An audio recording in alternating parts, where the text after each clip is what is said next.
చాలాసార్లు ఆలోచించాం. నారాయణ పంపించేవాడిని, ఏం చేద్దాం అని ఆలోచించాం. కడాని ఇక్కడ కొంతమంది ల్యాండ్ ఇవ్వడానికి సిద్ధంగా ఉన్నారు అనేది ఫస్ట్ స్టెప్. అది అయిన తర్వాత ఆలోచించాం, ల్యాండ్ ఇవ్వడానికి సిద్ధంగా ఉన్నారు, ఎట్లా ఇవ్వాలి, ఏ రేటుకు కొనాలి.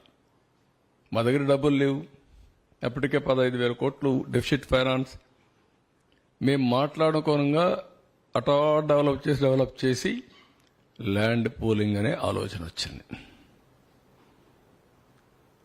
ఆ ల్యాండ్ పూలింగ్ అనే ఆలోచన సాధ్యమా? ఇది ఒక ఇండస్ట్రీ పెట్టాలంటే ఒక 20 ఎకరాలు 30 ఎకరాలు ల్యాండ్ ఎక్విజిషన్ చేయాలంటే గవర్నమెంట్ ఆఫ్ ఇండియా ఇచ్చినట్టు కొత్త రూల్స్ అన్ని పాటిస్తాం. ఒక ఇరిగేషన్ ప్రాజెక్ట్ చేయాలంటే ఎంత కష్టపడ్డా మనం చూసాం. కానీ నాకు ఒక సంతోషం, నేను కట్టిన ఏ ప్రాజెక్ట్ అయినా మీరు తీసుకుంటే విన్ విన్ సిచ్యువేషన్లో ముందుకు పోయాను.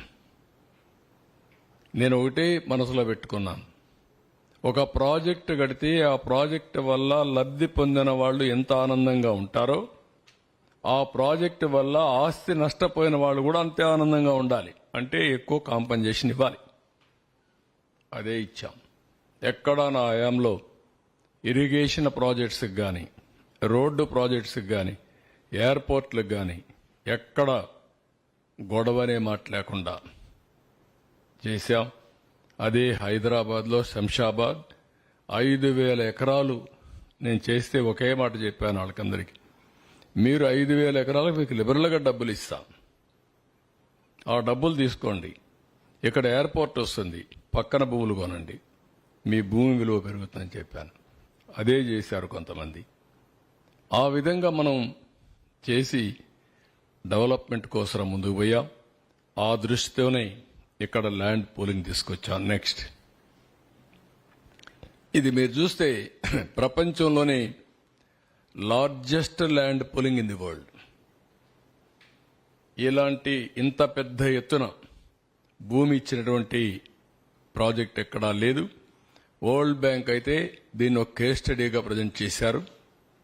34,415 సెంట్లు, 29,966 మంది ఫార్మర్లు వాలంటరీగా స్వచ్ఛందంగా ముందుకొచ్చి ఒక్క లిటిగేషన్ లేకుండా హ్యాండ్ ఓవర్ చేశారు.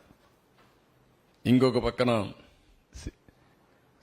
సిఆర్డిఏ ఒక బైండింగ్ అగ్రిమెంట్. ల్యాండ్ అనే సెంటిమెంట్, మేము ఈ ల్యాండ్ మీకు ఇస్తున్నాం, మీరు ఇంటర్న్ మాకేమి ఇస్తారు.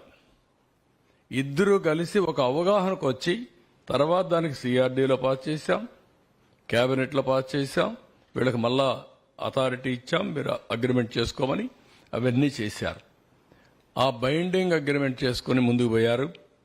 10 years ఇక్కడ మీరు చూస్తే 30,000 రూపాయలు డ్రై ల్యాండ్కి, 50,000 రూపాయలు వెట్ ల్యాండ్కి ఆ రోజు యాన్యుటీ ఇచ్చాం. సంవత్సరానికి డబ్బులు ఇస్తాం, 10 ఏళ్ళు ఇస్తాం. 10 ఏళ్ల తర్వాత ముందు కావాలంటే మీరు అమ్ముకోండి, అప్పటి వరకు ఇచ్చి ఆ తర్వాత మీరు అమ్ముకోండి, అప్పుడు రేట్ వస్తుందని చెప్పి ఇవ్వడం జరిగింది. ఎవ్రీ ఇయర్ మళ్ళీ 3,000, 5,000 రూపాయలు వచ్చి వీళ్ళకి ఇచ్చాం, డ్రై ల్యాండ్కి ఇచ్చాం. 5,000 రూపాయలు ప్రతి సంవత్సరం వెట్ ల్యాండ్కి ఇచ్చాం. దీంట్లో మళ్ళీ ఫార్మర్కి 1 ఎకరా మాకు ఇస్తే అతనికి ఇచ్చింది 1000 స్క్వేర్ యార్డ్స్ రెసిడెన్షియల్ ఇంటికి, 250 స్క్వేర్ యార్డ్స్ కమర్షియల్ డ్రై ల్యాండ్కి. అదే వెట్ ల్యాండ్కి 1000 square yards residential, 450 square yards కమర్షియల్కి ఇచ్చాం.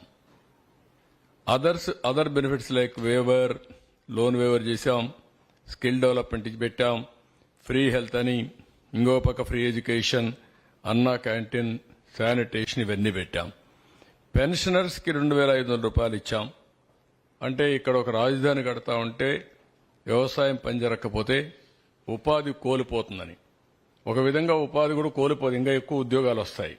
కానీ పేదవాళ్లను కూడా ఆదుకోవాలనే ఉద్దేశంతో 2,500 రూపాయలు ఇచ్చాం. నిన్నైతే 5,000 రూపాయలు నేనే డిస్ట్రిబ్యూట్ చేశాను ఒక ఇంటికి వెళ్ళి. అంటే వాళ్ళకు కూడా ఎక్కడ ఎవ్వరికి అన్యాయం జరగకూడదు, ప్రతి ఒక్కరూ ఆనందంగా ఉండాలి. రాజధాని వస్తుందంటే స్వాగతం పలకాలి తప్ప బాధపడకూడదనే ఉద్దేశంతో ఇవన్నీ చేశాం. నెక్స్ట్, ఇక్కడ మొత్తం మీరు చూస్తే ఈ ల్యాండ్లో వెల్త్ క్రియేషన్ మోడల్లో land available trunk roads and other ఇన్ఫ్రాస్ట్రక్చర్కి 27,885, రిటర్నబుల్ ప్లాట్స్ మళ్ళా రైతులకు ఇచ్చేది 11,824, అదర్ పర్పస్కు ఉపయోగించిన 14,037, ల్యాండ్ అవైలబుల్ ఫర్ మానిటైజేషన్ 8,274. మొత్తం ఇక్కడ ల్యాండ్ వాళ్ళు ఇచ్చింది కాకుండా గవర్నమెంట్ ల్యాండ్ అవన్నీ కలుపుకుంటే 53,745 ఎకరాలు మొత్తం వచ్చే పరిస్థితికి వచ్చింది. ఇవన్నీ కూడా మేము ఆలోచించింది. ఈ ల్యాండ్ ఏదైతే ఉందో మానిటైజేషన్కి 8,274 ఎకరాలు గవర్నమెంట్ పెట్టుకుంటే అన్ని డెవలప్ చేస్తూ ఉంటే దీనికి విలువ పెరుగుతుంది, ట్యాక్సెస్ వస్తాయి, ట్యాక్సెస్ గవర్నమెంట్కి వస్తాయి. ఈ ల్యాండ్ అమ్మినా సరే రాజధాని కట్టచ్చనే ఉద్దేశంతో ముందుకు పోయాం. ఇదే మరి ఇంకొక పక్కన wealth generation due to economic activity, increase in tax collection due to construction service sector, ఇంకొక పక్క ట్యాక్స్ బేస్ విపరీతంగా పెరుగుతుంది, మల్టిప్లయర్ ఎఫెక్ట్లో ఎకానమీ అభివృద్ధి అవుతుంది, రిసోర్స్ జనరేషన్ అవుతాయి, వెల్త్ డిస్ట్రిబ్యూషన్ ఈ యొక్క వెల్త్ క్రియేట్ చేసి ఆదాయం పెంచితే సంక్షేమ కార్యక్రమాలు కూడా ఈ డబ్బులు పనికొస్తాయని ముందుకు పోయాం. నెక్స్ట్ దీనిపైన మీరు ఒకసారి చూసినప్పుడు government of India capital gains exemption ఇచ్చారు రైతుల కోసం. ఇంకొక పక్కన 2,500 కోట్ల రూపాయల రాజధానికి ఇవ్వడానికి ముందుకు వచ్చారు, అప్రూవల్ ఇచ్చారు. 1,500 కోట్ల రూపాయలు డబ్బులు కూడా రిలీజ్ చేశారు. ప్రైమ్ మినిస్టర్ వచ్చి ఫౌండేషన్ వేశాడు. జగన్మోహన్ రెడ్డి రాజధాని నడిమధ్యనే ఉండాలి అని గట్టిగా చెప్పాడు. 30,000 ఎకరాలు ఉండాలని చెప్పాడు. అసెంబ్లీలో స్పీచ్ ఇచ్చాడు. ఆ రోజు నేను అన్ని కూడా చెప్పాను ఏమేం చేస్తామని, అన్నిటికీ ఒప్పుకున్నాడు. ఇక్కడ ఇల్లు కట్టాడు. ఇల్లు కట్టినప్పుడు కూడా నాకు ఇల్లు లేదు ఆయనకి ఇల్లు ఉందని చెప్పి గొప్పలు చెప్పుకున్నాడు, ఓట్లు వేయించుకున్నాడు. తర్వాత ఏం చేశారో మీరే చూస్తారంటే ఇది క్లియర్గా ఇక్కడే ఉండాలి, రాష్ట్రం మధ్యలో ఉండాలి, ఎలాంటి విభేదాలు ఉండకూడదు, అందరం కలిసి చేయాలని చెప్పిన పెద్ద మనిషి ఏం చేశాడో మీరే చూశారు. ఇక్కడికి వచ్చినప్పుడు సింగపూర్ లాంటి గవర్నమెంట్స్ అన్ని మనకు సపోర్ట్ చేశారు, ప్లానింగ్ ఇవన్నీ ఇవ్వడానికి కొత్త రాజధానికి. International funding agencies like World Bank, AIBP, JICA, KFW వీళ్ళు కూడా ముందుకు వచ్చి ఆర్థిక సహాయానికి వచ్చారు. హడ్కో, పిఎస్సీలన్నీ కూడా ముందుకు వచ్చి పబ్లిక్ సెక్టర్ బ్యాంక్స్ ముందుకు వచ్చాయి. అందరూ కూడా విల్లింగ్నెస్ ఇచ్చి ఈ ప్రాజెక్ట్ని సపోర్ట్ చేసే పరిస్థితికి వచ్చారు.